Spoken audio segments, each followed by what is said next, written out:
They call their flag the Morning Star, and their country West Papua.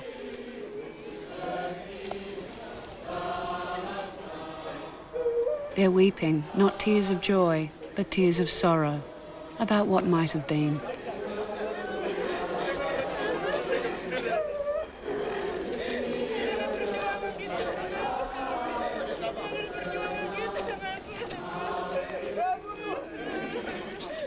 For 30 years, the Indonesians have ruled here. But in the turmoil following the downfall of President Suharto, they give the Papuans a brief taste of independence. It's intended to be nothing more than a symbolic gesture, but the Papuans seize the moment. They raise their own flag. They even elect their own president, Chief Tay's Eluay, a favorite son.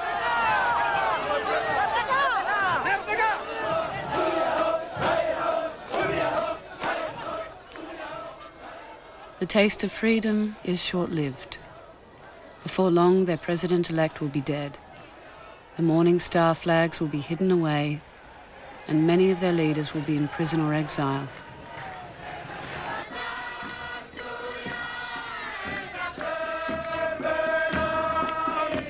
Until we reach independence, or we regain our independence, the name West Papua will remain in our hearts. This is why I am in exile in Papua New Guinea. Because of my rejection of Indonesians' continued occupation, I have been here for the last 32 years.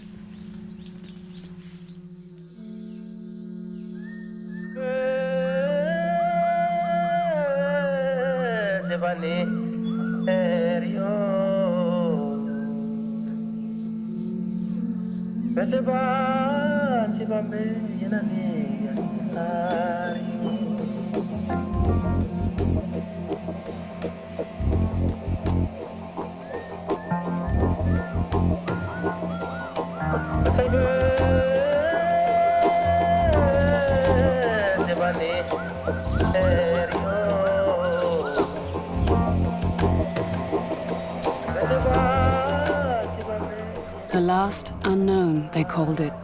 The last place on Earth to be explored and mapped. Snow-capped mountains drained by massive rivers, vast highland valleys, swamps and jungles.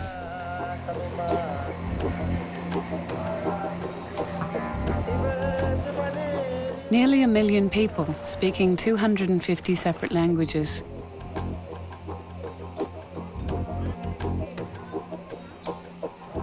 The coastal people, those inhabiting the swamps and rivers and plains, were the first to be contacted by the outside world. Centuries ago, Macassans came from the Malay Peninsula looking for sandalwood, bird of paradise feathers, slaves.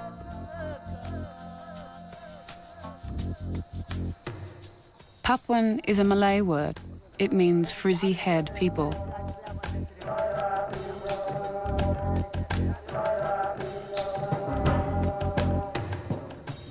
Next came the Dutch, tentatively at first, venturing no further than the coastal fringes.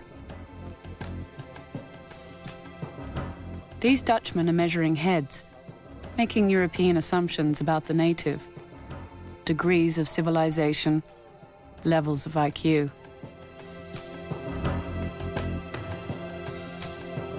Other Dutchmen and Britons and Germans were poring over maps, drawing political borderlines through regions not yet even explored.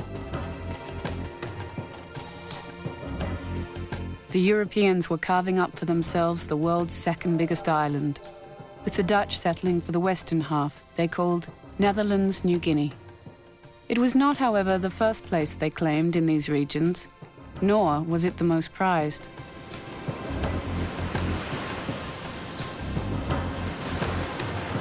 From the 1600s onwards, the The jewel in the Dutch colonial crown lay to the west, the fabled Spice Islands, the East Indies.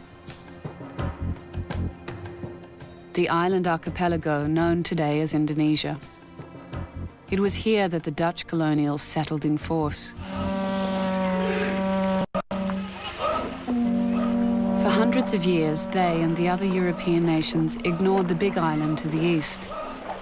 No easy riches, rugged terrain, malaria, even headhunters.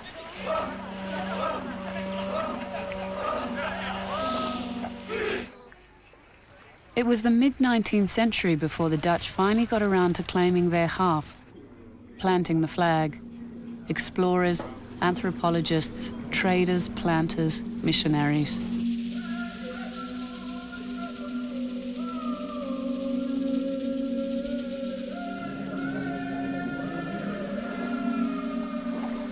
But it was a token occupation. Right into the 20th century, New Guinea remained for the Dutch an undeveloped colonial backwater.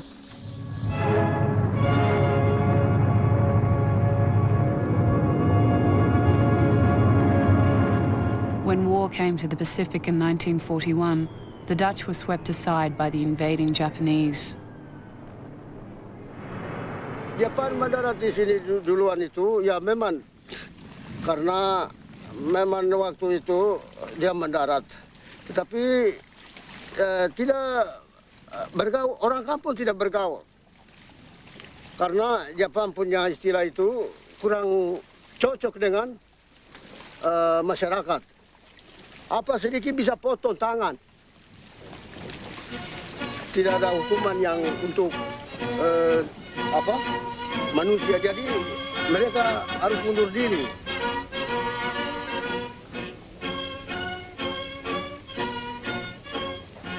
Dan di sini semua Jepang, tapi tidak ada yang pulang ke Tokyo. Semua harus mati karena sekutu Amerika Serikat. Number one, Amerika Serikat. Dia mendarat di sini plane, kapal terbang, aduh, tidak lihat langit Amerika.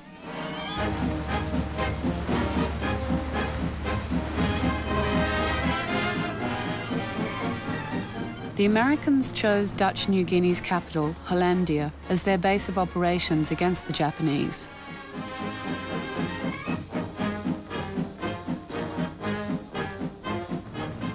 The sleepy colonial outpost was transformed. Artificial harbours, 5 airfields, 200 cinemas. 500,000 soldiers passed through Hollandia, going on to fight some of the bloodiest battles of the Pacific War.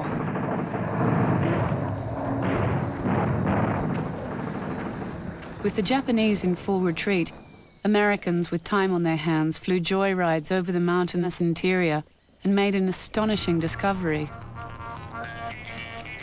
Fertile, densely populated valleys, unknown to the outside world. In early 1945, one of the planes crashed into a valley known as the Baliem. There were 3 survivors. A rescue team parachuted into the Baliem to prepare an airstrip. A newsreel cameraman jumped with them.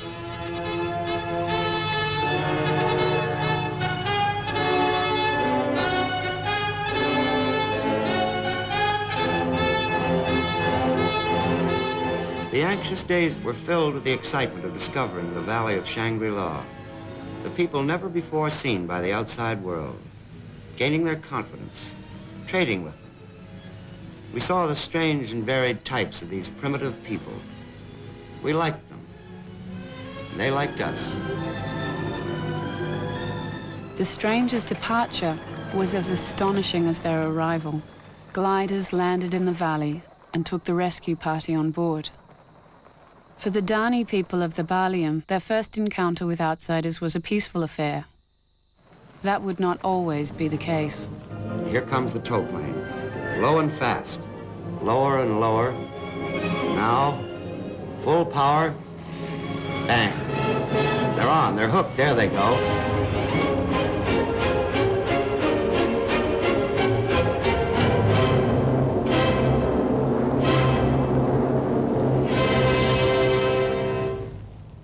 As the war ended, the American departure from Hollandia was equally abrupt. They left behind a vast infrastructure and a cornucopia of stores and equipment.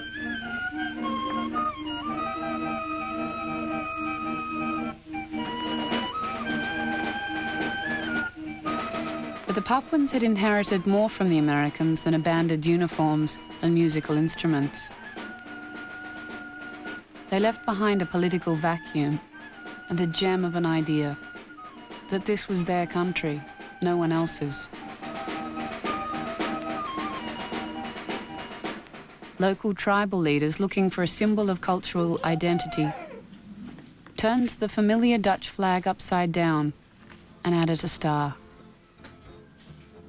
The morning star, we call it Bintang Pagi, it has a lot of meaning to Papuans, especially those who are living on the coast. Because as you go out in the morning, walking on the beach, you see the morning star actually disappearing before the rising of the sun. Sunrise, it is the last symbol of the night. And to us, it gives us hope. It gives us direction as to where we should go. Because at night time, fishermen, just like my dad, they used to look at the morning star as to the direction that he was to paddle. And in doing so, it gave him the hope. And to us Papuans, many of us believe that morning star is our symbol of direction.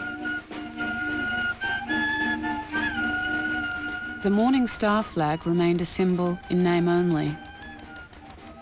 Because hard on the heels of the departing Americans came the Dutch again, eager to reclaim their East Indies empire. But their colonial subjects had other ideas. Across the archipelago, from Java to Sumatra, they'd seen the Dutch run from the Japanese. The white man was no longer invincible. The cry went up, Merdeka, freedom for an independent Indonesia, united under the revolutionary leader, Sukarno.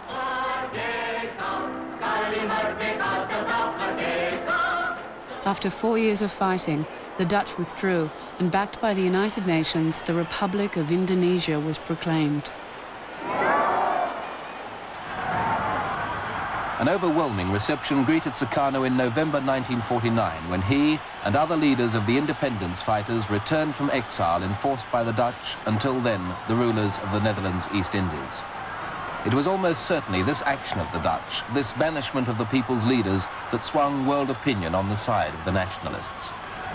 For the people, it meant they would never again be a nation of coolies and a coolie among nations.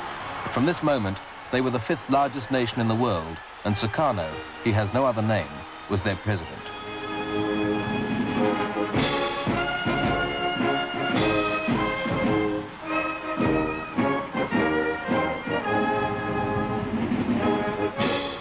Without doubt, on the day the flag of the United States of Indonesia flew for the first time, Sukarno was determined his voice would be heard throughout the world.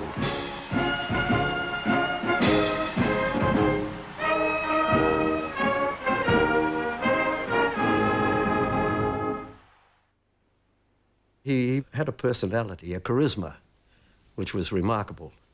And he was a revolutionary in spirit. Sukarno told me that their idea of independence was from Sabang to Merauke. It was a phrase, of course, which Sukarno, who was a great man for adopting phrases that appealed to the people, was a war cry from Sabang to Merauke, and that reverberated through the archipelago. And Merauke, you'll know, is in the far east of West New Guinea, very close to the Papua New Guinea border. And Sabang is a little island, a little bit to the west of the west coast of Aceh. So it's right in the extreme west. And that was the whole concept of Indonesia, as the Indonesians and the nationalists understood it at the time. Sabang sampai Merauke berjajar pulau-pulau. I think that sort of thing is mean there's pulau, another pulau, and pulau from Sabang. Yeah, pulau is island, from island to island, from Sabang to Merauke.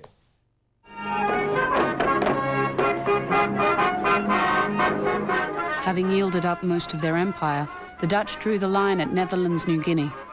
They strengthened their military presence and began pouring in people and resources.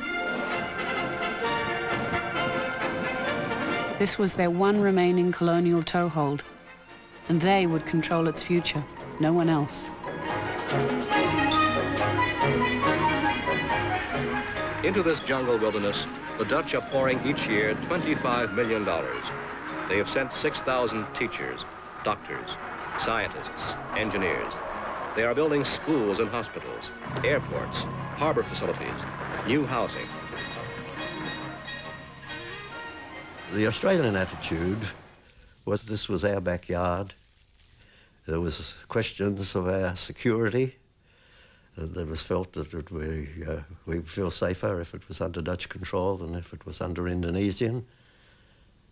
And I think basically there was a complete ignorance of just what nationalism meant and how intense nationalist feeling could be. And so we were in the process of changing our policy 180 degrees from being fully supportive of nationalism in Indonesia to being opposed to it.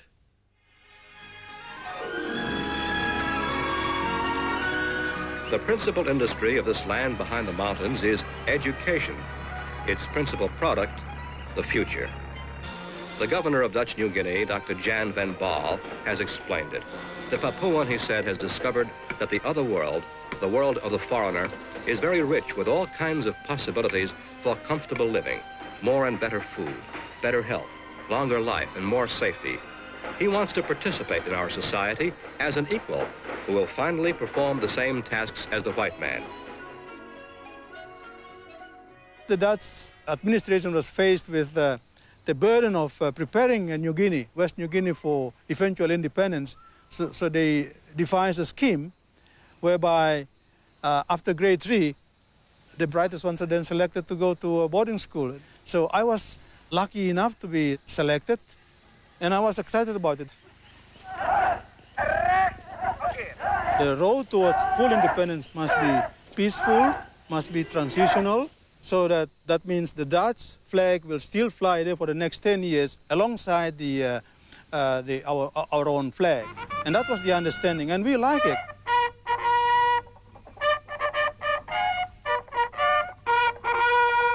The Dutch were not opposed to Papuan independence, but it would be on Dutch terms, according to a Dutch timetable. They even set a date, the 1st of December, 1970.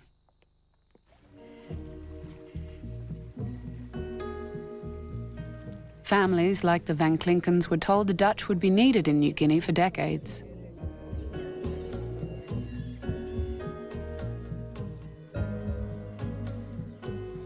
It was all jungle. It was as if you were in Genesis, in the start of the world, if the world had just started. And so I thought of that, and it was I thought it was amazing. Well, I was fortunate I was in the police force and I liked the bush. So I'd only been there a couple of weeks and was sent out on a patrol. 5 days walk with all local policemen. And that was very exciting. And beautiful to be in the inland and the mountains and the rivers there. You had to cross them in a very primitive sort of a way or swim across. And of course we went out hunting, and that was a pretty big part of the social life. So I enjoyed it very much. Men's country, I thought at that time. It's really a men's country. They are going out. Anyway, then he said, you come with me and you see what we experience. Oh, the Papuans were absolutely such gentlemen. You have no idea. I thought straight away, this is the experience of my life. I'll never, ever experience this again. I thought it was amazing. The big birds and the pig they shoot for the evening meal and roast it over the fire.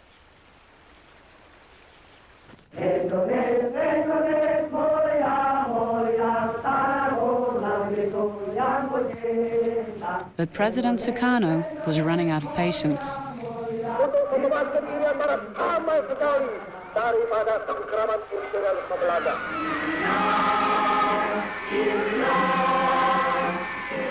So we understand that Netherlands East Indies is part of the sovereignty of the new Indonesia. Because of this, in the Dutch always hold to Papua New Guinea, to Irian Jaya. Therefore, Sukarno, as a first president proclamator, felt that his, Indonesia is not united. Therefore, they had to endeavor to try to get this, to bring the Papua to the motherland of Indonesia. Indonesian soldiers began parachuting into the jungles of Dutch New Guinea. In 1962, Operation Mandala was commanded by an ambitious young colonel named Suharto.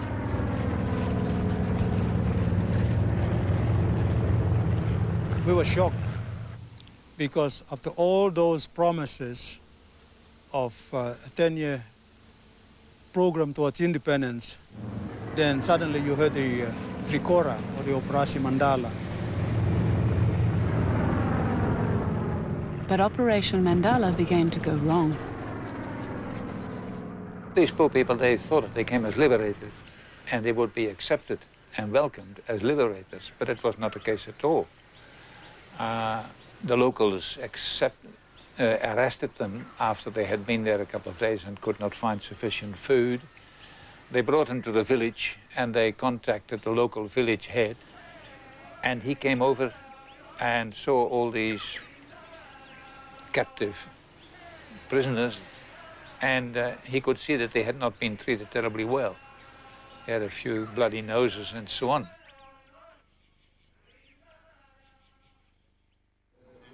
We cannot care for our wounded. Our radio is out of order. The Papuans regard us as enemies, and often we have to exchange our uniforms and equipment for food. Lieutenant Surnodo, Indonesian Army officer, April 1962.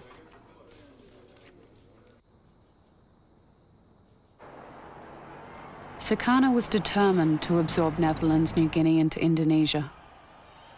Rebuffed by the West, Australia included, he turned to the communists.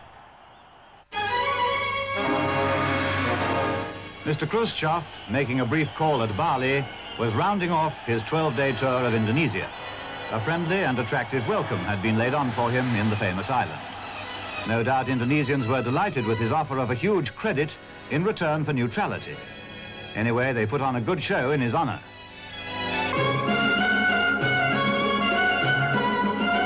But Mr. K was rather tired and very, very hot.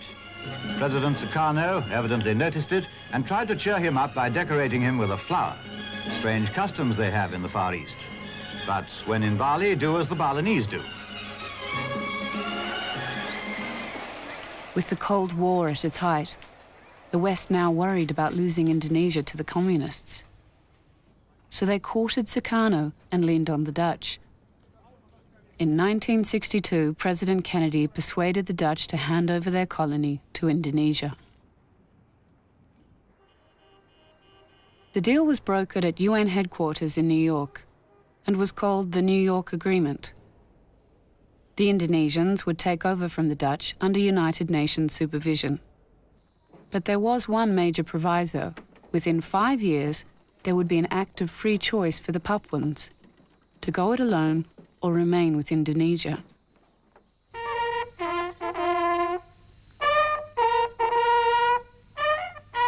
Hollandia, late 1962. The Dutch flag and the West Papuan Morning Star come down together.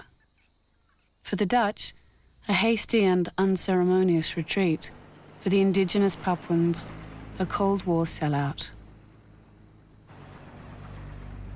We were devastated because the New York Agreement was arrived at without the involvement of the Papuans.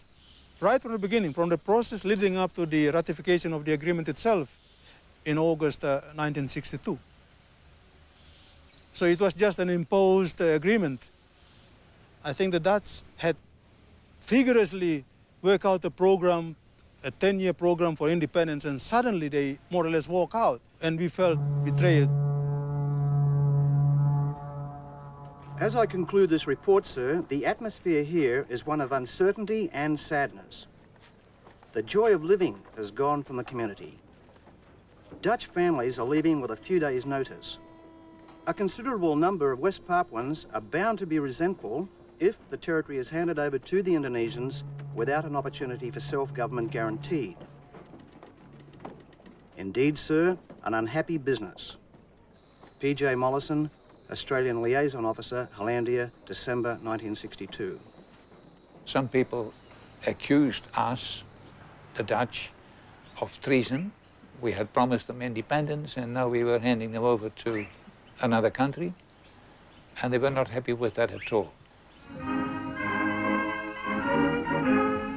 Today, President Sukarno of Indonesia began a triumphal inspection of newly won West New Guinea, which he'll take over from the United Nations later this week.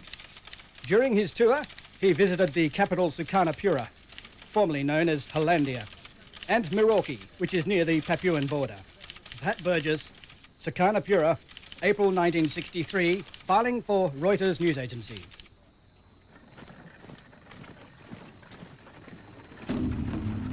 They came as winner of a war, not against the Dutch, but against West Papuans. So they walked in, they come in, and they go everywhere with their full, like a war path and the barrel of the gun. The Indonesian military came in, led by militia group, the Indonesian setup. They were the informant. They are the one who pinpoint who the military should beat, should shoot, or should arrest. So one time they came to me, so I was grabbed on my throat. And then I was trying to look at back who was playing with me. But then quickly the bicycle chain landed on my left cheek. And then the hole was cut all the way down. And then it's not only me. So many upcoming students, promising leaders were beaten up, like my experience. Some even shot dead.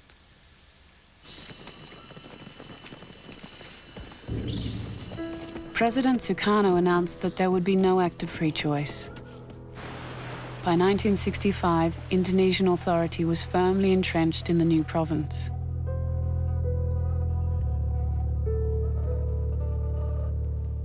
But Sukarno's glittering victories were not enough to save him from the ambitions of others. I, President, Supreme Commander of the Armed Forces of the Republic of Indonesia, appoint Major General Suharto, Regiment, and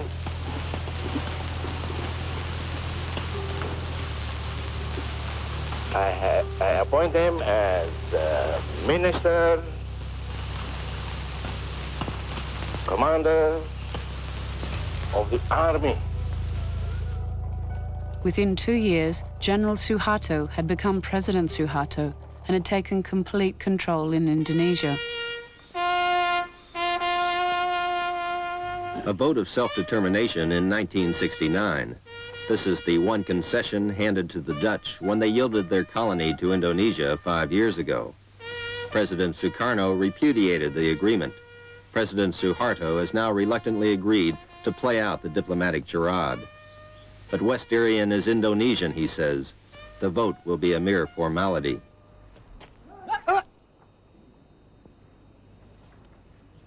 The Indonesians carried out the act of choice by something which was traditional in their own country, namely the process of what's called musyawarah.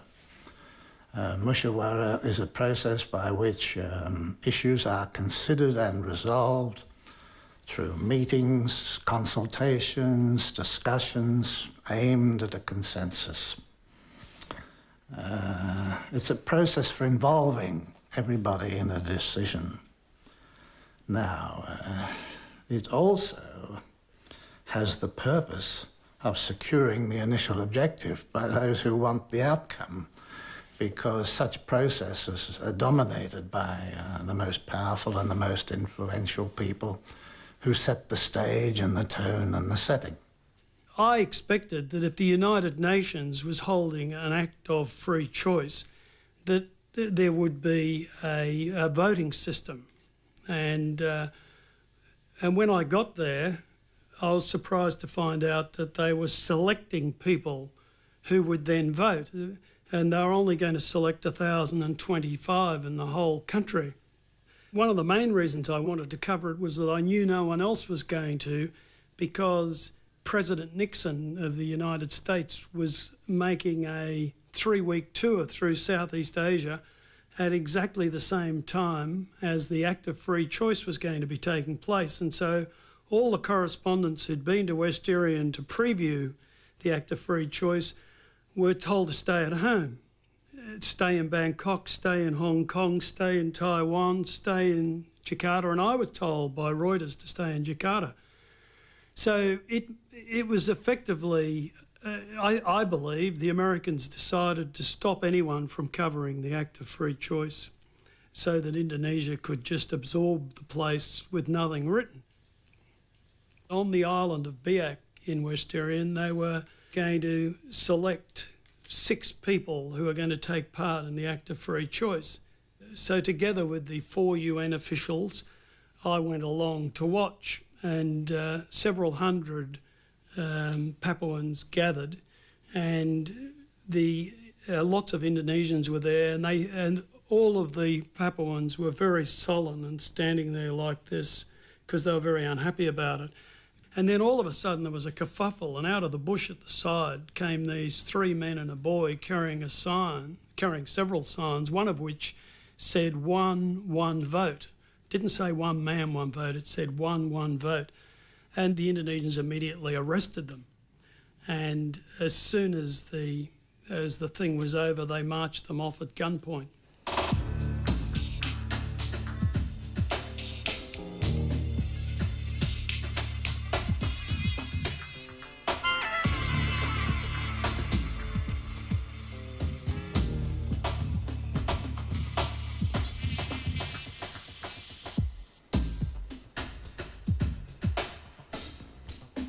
Large numbers of hand-picked local people were assembled in big halls, and a rather ritualistic process ensured, culminating in everybody in the room putting up their hands in favour of integration.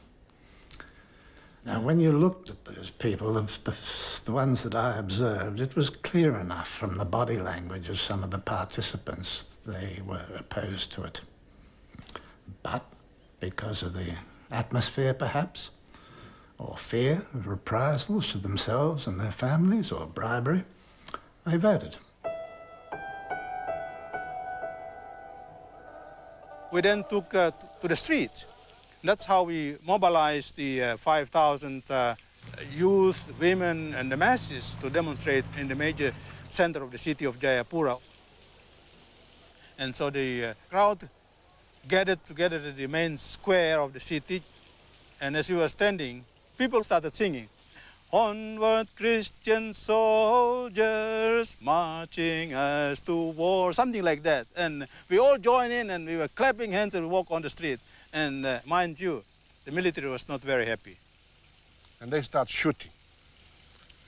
They realized this is a serious matter, so they pull the tanks out of their hiding places, pull out the tanks, line up on the road, and start shooting. And then the demonstrators disperse. We were, in fact, actually we were standing underneath the parliament building.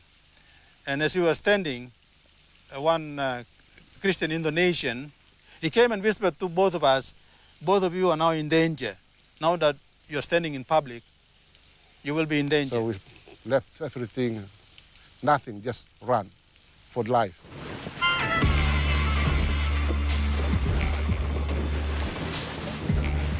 Pursued by the Indonesian military, Clemens Ranaweri and Wim Zonganau fled across the border to Australian-administered Papua New Guinea.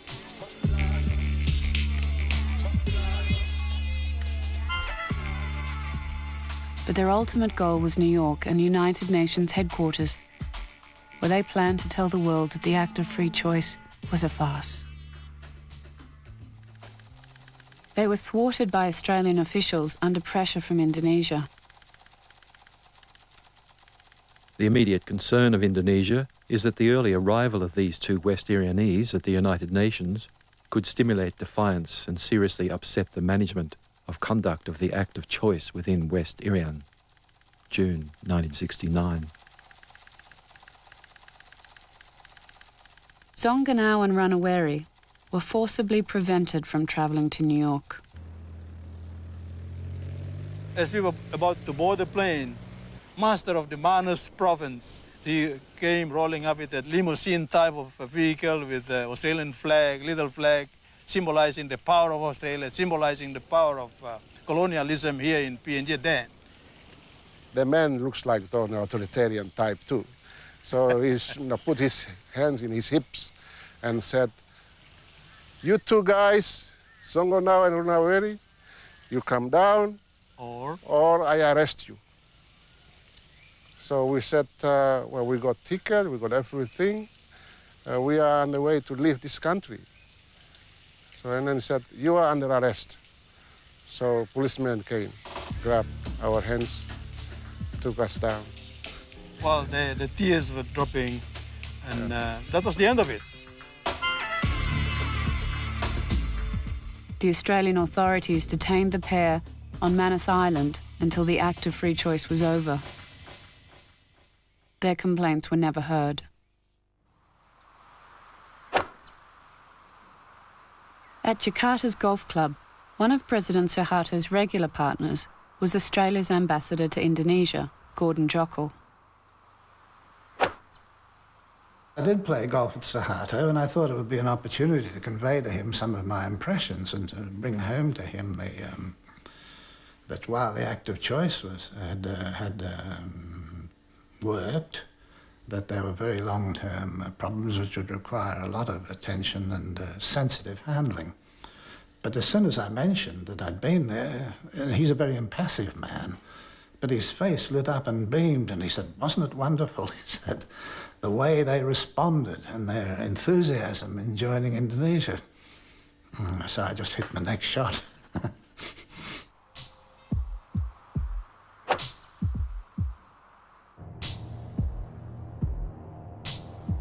The game was over. West Papua was now West Irian, the 26th province of Indonesia. And the rewards were more tangible than mere national prestige. There was Freeport, one of the richest gold and copper mines in the world. Great holes gouged from the Star Mountains, polluted lowland streams.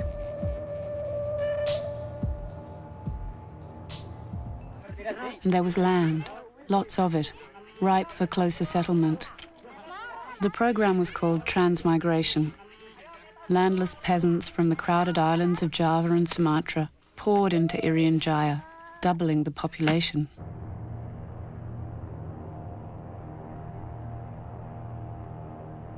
There were problems in the new province, not simply due to the sudden population changes. The coastal Papuans had a long history of contact with outsiders. The people of the remote highland valleys did not, and they resisted Indonesian rule.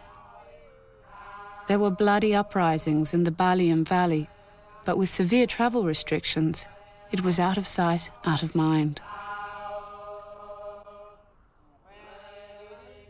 The heart of the problem, a profound clash of cultures. To a Muslim Javanese soldier on duty at a guard post, the black man in a penis gourd driving a pig before him is a demonic and deeply abhorrent being. He is a caricature of humanity, from whom the soldier withholds all contact except violence. Australian biologist and writer Tim Flannery, 1998.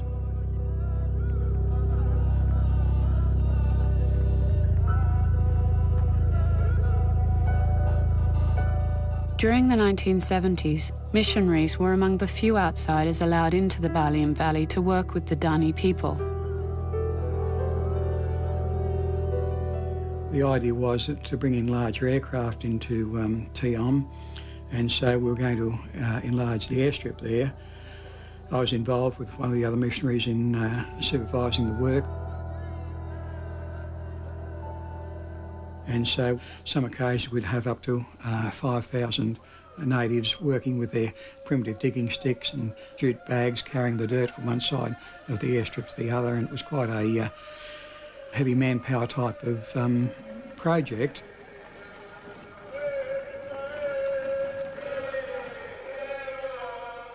During the construction, a platoon from Indonesian soldiers had walked in, and we were unaware of this. They came in overnight. The next morning, the Dani population who were working the airstrip were running up and down doing some of their traditional dances to compact the ground.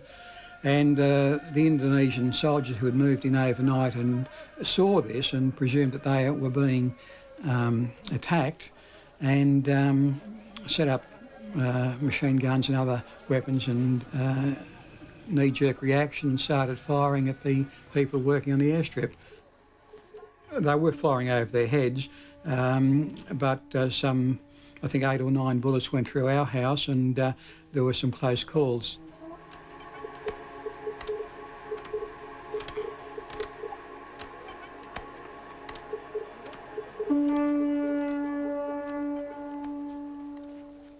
With the whole systematic oppressive situation that they experienced for 4 decades, through their history that manipulated the human rights violations that they've experienced every day, the exploitation of their resources, the degradation of their culture, of being a people in their own land. That structured the Papuans into a world that I describe as a broken soul. They are frustrated. They don't have any hope. Full of anger. And they won't just get out from that situation.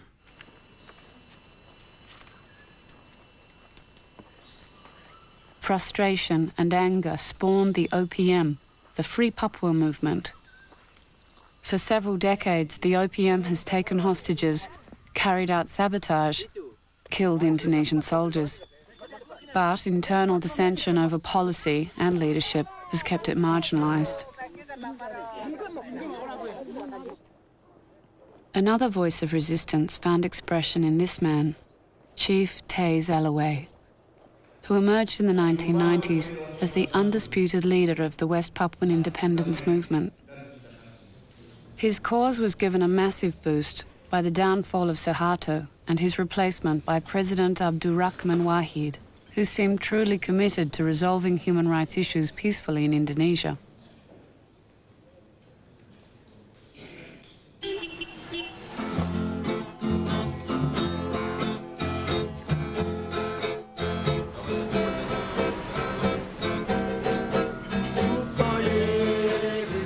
In the year 2000, Wahid renamed the province again, calling it Papua, and invited all Papuans, including political exiles, to return.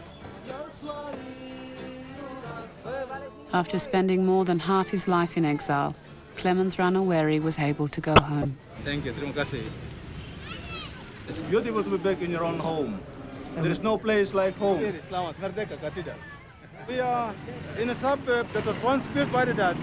For the Papuans, a beautiful suburb with nice houses. It was not as big as this time, but it was beautifully and perfectly built. Now you can hear the sound of Muslim sound in the midst of what was once Melanesia. So strange, but that's the reality.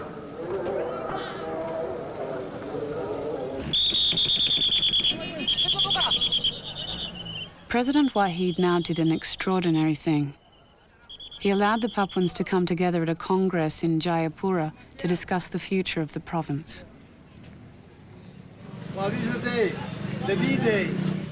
The D-Day. Ini hari ini sudah.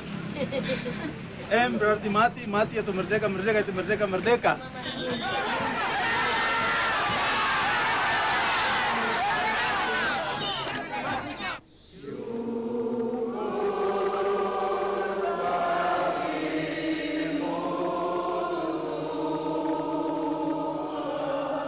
For the first time in decades, Papuans were allowed to sing their national anthem without fear of imprisonment.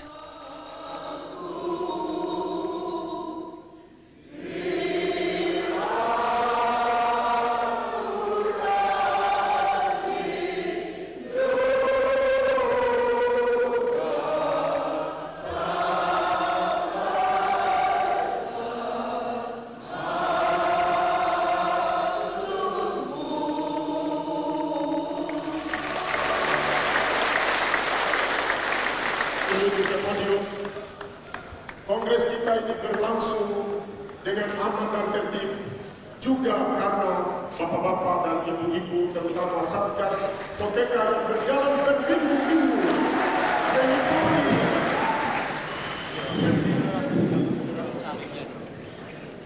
Kami minta Pak Sariba segera ke meja panitia, karena saya ini orang Koteka tidak tahu baca, tidak tahu menulis, tidak tahu bahasa Indonesia. Jadi sekarang saya pakai Masa, orang tua atau orang Masa sama punya silakan langsung di acara meja panitia.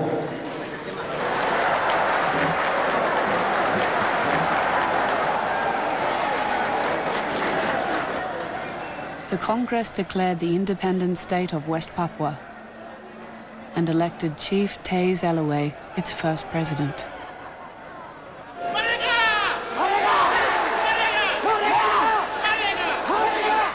Yang benar adalah kita tidak pernah berada di dalam negara kesatuan Indonesia.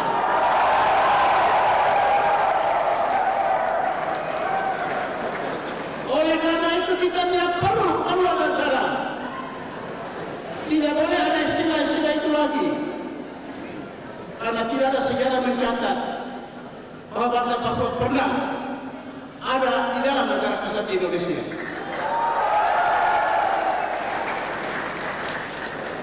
Yang benar adalah bahwa bangsa Indonesia pernah menempel di tubuh bangsa Papua.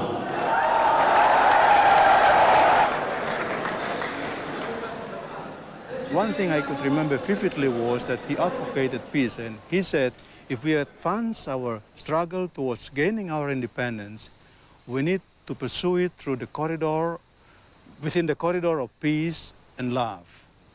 And it caught my attention.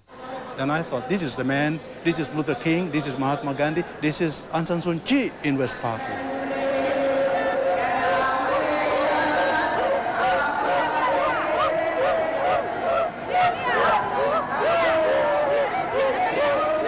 How can you imagine the 2.2 million people, low education, the infrastructure, lack of infrastructure, can survive in the current globalization era?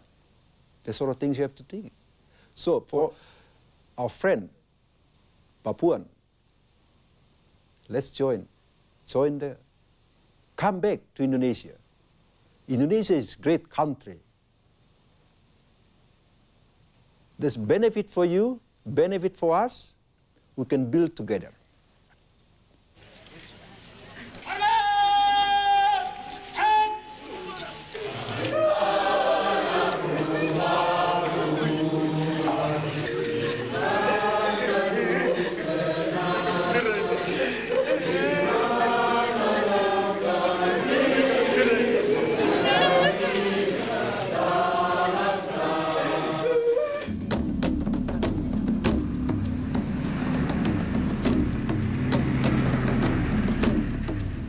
Police in the Indonesian province of West Papua, formerly Irian Jaya, have found a mutilated body, believed to be that of kidnapped independence leader Taze Eluay. Members of his family say Eluay went missing late yesterday after a group of unidentified men ambushed his car. Eluay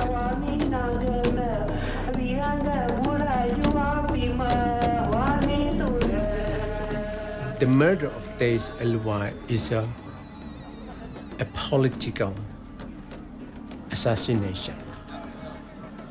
After the murder of Eluay, the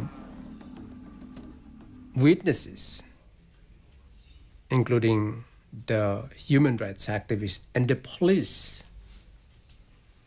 of Papua in Jayapura, being intimidated and terrorized by the Kopassus.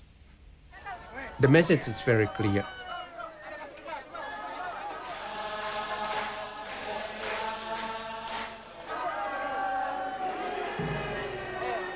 Chief Teis was killed purely because of Indonesians' fear that his continuous presence within and amongst Papuans will bring disintegration. People loved him. Wherever he went, in towns and in villages, they admired him. He became a charisma. He became a magnet, pulling people around. And I think that was a threat, a real threat to Indonesia, rather than a bullet or a barrel of a gun.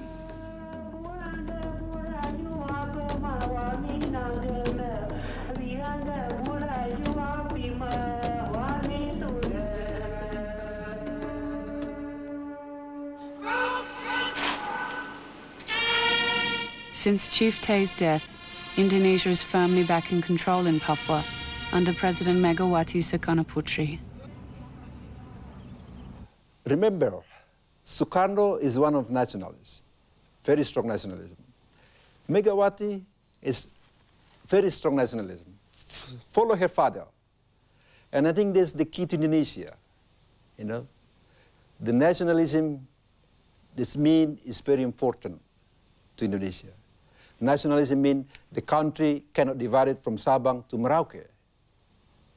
They can give away in some part of their, like, special autonomy in Aceh and Papua, but do not try to separate from their mother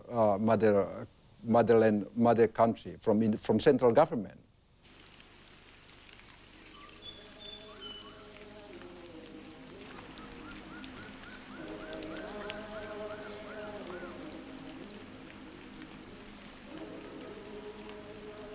In the Indonesian province of Papua, it's once more illegal to fly the Morning Star flag, and Clemens Ranaweri is once more living in exile on the eastern side of the island in Papua New Guinea.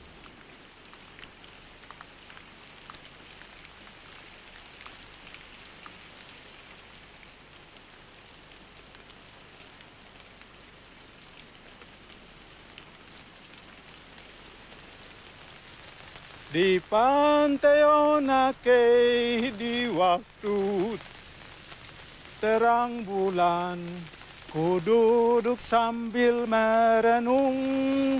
Di sanalah numbai negeriku yang ku cinta. Kapan ku lihat kembali, ku di pantai Onake di waktu terang bulan, ku duduk sambil merenung. Di sanalah numbai negeriku yang ku cinta. Kapan ku lihat kembali.